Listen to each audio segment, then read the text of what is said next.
Hello, and welcome to History on Blast, episode 27. They didn't move the bodies? On today's episode, we're going to be putting the founders of the city of Chicago, a cow, and also Lake Michigan on blast, which might be the most unique list of things that I've given on this show so far. I'm Hillary, and I'll be your host as we go on this wild ride through the history of the Windy City and the graveyards you probably didn't know about. But first, this month in history. On June 13th, 1966, the Supreme Court ruled 5-4 in the case of Miranda versus Arizona. The crux of this case was that Ernesto Miranda had not properly been made aware of his rights under the Constitution, and thus did not know that he had a right to an attorney under the Sixth Amendment, and that he also had the right to refuse to be a witness against himself under the Fifth Amendment. Thanks to this ruling, all police officers in the United States are required to read the Miranda warning while detaining a suspect and before any questioning has occurred. The Miranda warning, which most of us are familiar with from TV, goes like this. You have the right to remain silent. Anything you say can and will be used against you in a court of law. You have the right to an attorney. If you cannot afford an attorney, one will be provided for you. Do you understand the rights I have just read to you? With these rights in mind, do you wish to speak to me? And while these rights are guaranteed under the Constitution, without this landmark court case, their reading would not be a required part of arrest. Hello, listeners. I'm Kay, a musical theater nerd. And I'm Warren. I'm musically challenged. We host a podcast every Wednesday called Tone Deaf, a theater nerd's guide for their musically challenged spouse. Join us as I introduce Warren to musicals he's never seen and test his knowledge about musical theater. You have to have knowledge before you can be tested. Well, you've come a long way, Warren. Now you know that Andrew Lloyd Webber created Cats and not West Side Story. Is that the show with the Cobras? And we still have a ways to go. Join us every Wednesday for Tone Deaf.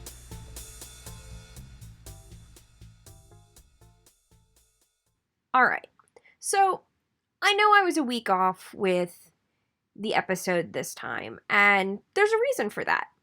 The reason is that I went to Chicago to go visit some friends, and that's how I stumbled upon this topic quite literally by accident. We decided to go on a ghost tour because that's one of the things I like to do when I go visit someplace new, and we ended up going on one that brought us to a place called Lincoln Park, which is an absolutely gorgeous location. There's the Franklin Park Zoo right there. There's the Chicago History Museum. There's some really beautiful architecture in the area. There's a mausoleum standing in the middle of it. Yep, you heard me right. I said there's a mausoleum. So, about Lincoln Park and what it was originally. In order to talk about that, we're going to have to go back to 1837, when the state of Illinois gave Chicago a piece of land that, at the time, was outside the city limits and said, you can use that as your burial ground. And they went, cool, because we really needed something for that.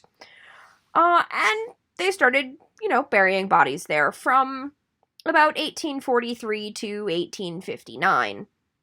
It was the primary city cemetery with, all the usual things. There were family plots, there was a potter's field, there was a separate Jewish and Catholic cemetery along with the, more civic burial ground.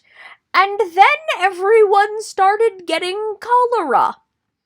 Because, as probably isn't surprising to you, when your burial ground is right on the same water that is your drinking water, Lake Michigan, you have this unfortunate problem where any time the water rises up to where the bodies are, you now have rotting dead people in your goddamn drinking water.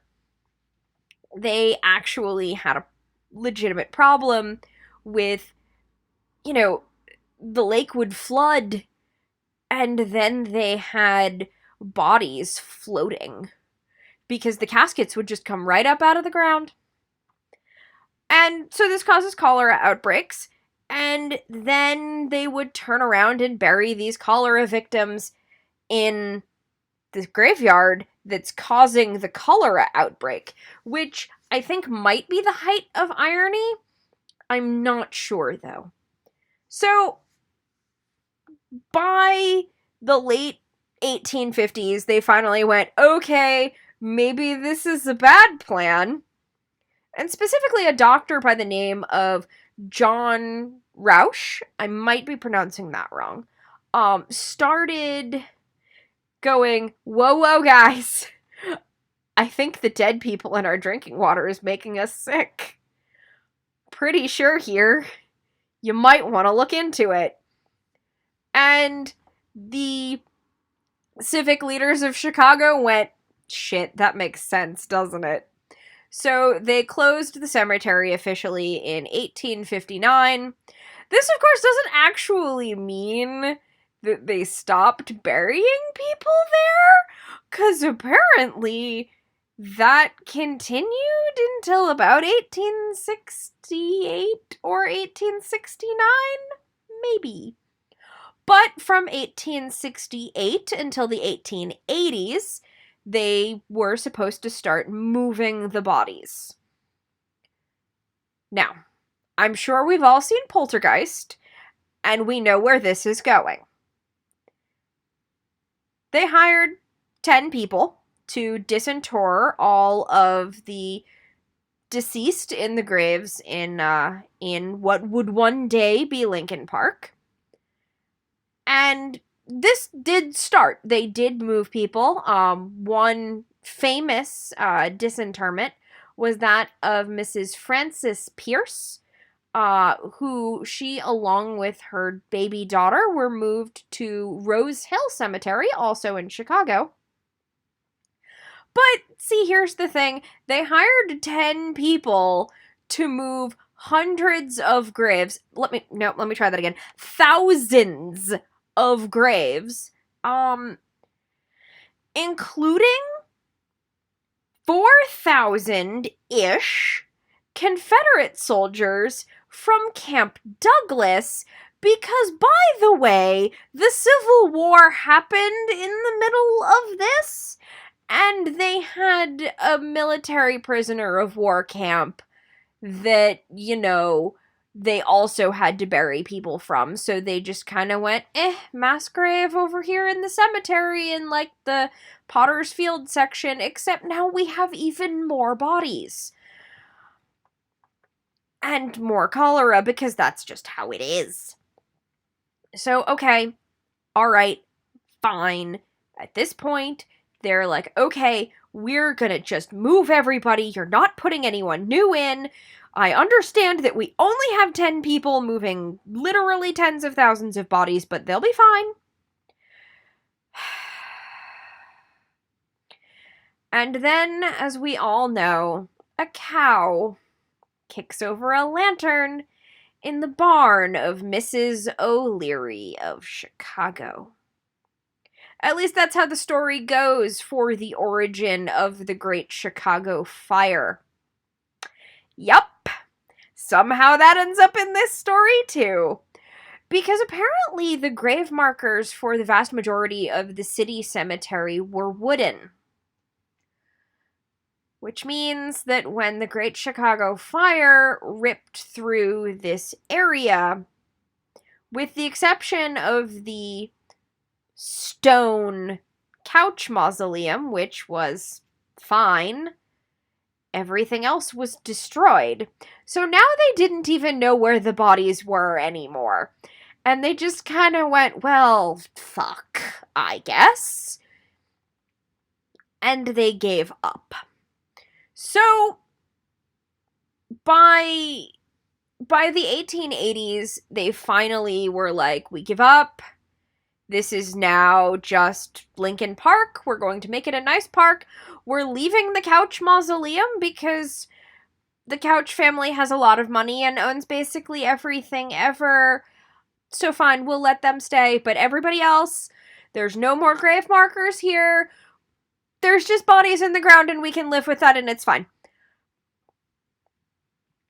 According to some estimates from researchers, there are up to 10,000 graves in the Lincoln Park area that have not been found, including the nearly 4,000 Confederate soldiers who are just maybe under the baseball field, probably. There's a serious irony in the Confederate soldiers being buried under America's pastime that I find really strangely endearing in the grand scheme of lost and forgotten graves and bodies that they didn't move. There's an irony there, and I appreciate it greatly. Now, you would think, okay, but surely there's nothing there now? Surely. Well, in 1998, they excavated part of the park because they were putting in parking for the Chicago History Museum, and they found 81 bodies. Yep, that's right. We also have such great stories as when they put in a new barn at the zoo, and they found a bunch of bodies and didn't know what to do with them, so they're still there under the barn, which is fun. So, on top of all of that, there's also the fact that during the mid-1800s, while there were still grave markers and everybody knew where the graves were in that area, and it was only kind of a cemetery because they were trying to close it down, they also had a problem with grave robbers just kind of showing up and taking people, because medical schools had realized by this point that, you kind of need a body to train a doctor. And this is before the modern trend of donating your body to science, which I highly recommend, by the way. It's a very good use for it. But what this means, because there weren't any of those, is that most medical schools just kind of had an open door policy of if you show up with a body, the hospital's like, hey, cool, thanks. Here's some money for that. We're not going to ask you where it came from, or if you know who they are, or if they consented to any of this, or if you murdered them, or if you just kind of stole them out of the ground. We're not going to ask any questions, thanks. And that's how a lot of doctors were trained and a lot of bodies were stolen. And it apparently paid rather well. At this point in history, though, Lincoln Park is, honestly, it's a really gorgeous park, all things considered. It's not on the edge of the city anymore, and you really can't even see the water from the part that I was in. But it's a lovely place, even at night. And I recommend if you ever get the chance to go check it out.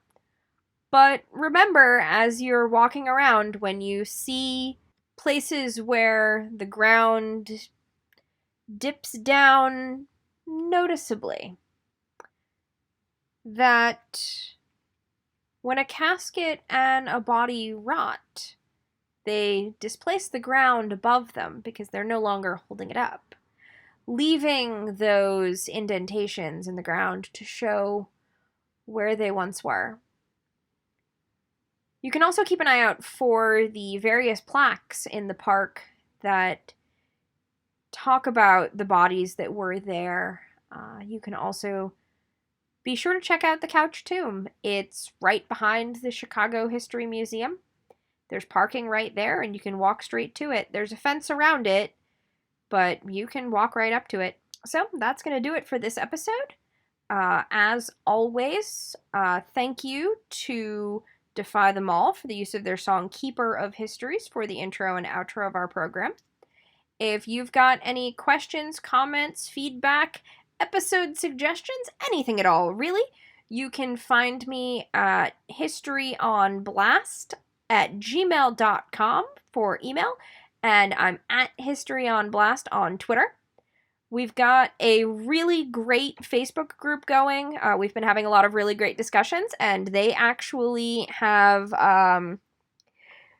been something of a sounding board for me lately in the direction that this podcast is going to take, what sort of episodes I'm going to be looking at doing in the future, the sort of things that are going to be happening on Patreon.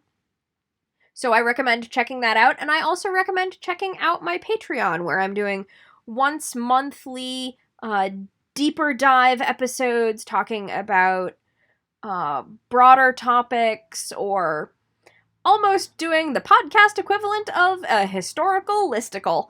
It's been fun. So far, I've talked a little bit about necromancy, and I've got some great plans for the future up there too. I'd also like to thank my friends over at the Tone Deaf Podcast, as always, for continuing to run my promo, as I've been running theirs. And also thank you for being really great listeners. And to all of my listeners out there, thanks for listening, thanks for downloading, and thanks for all of the feedback I've been getting. So, until next time.